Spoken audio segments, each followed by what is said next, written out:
Now I know what you're thinking, why the fuck has he drilled a hole so big to put on a batten holder?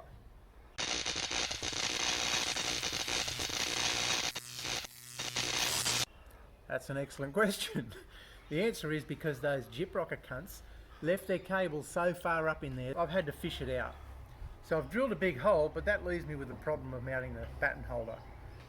What a lot of people don't know about these little C-clips is that they have 3 holes.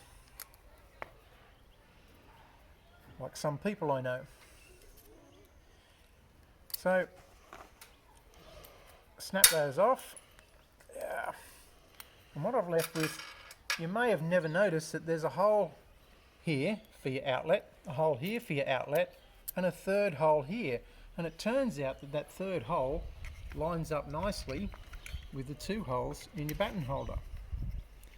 How very convenient.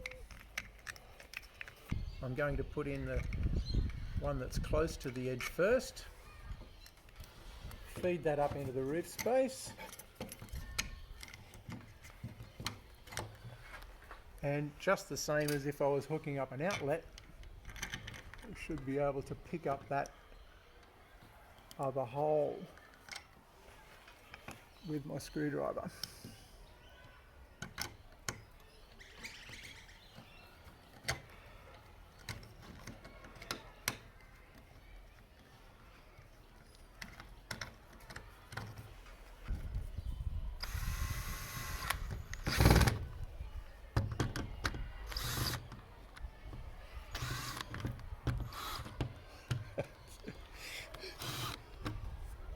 And there we go, nicely covered. And that's how you fit a batten holder over a large hole. I can simply slide this up into here. Doesn't go, I was hoping that'd go.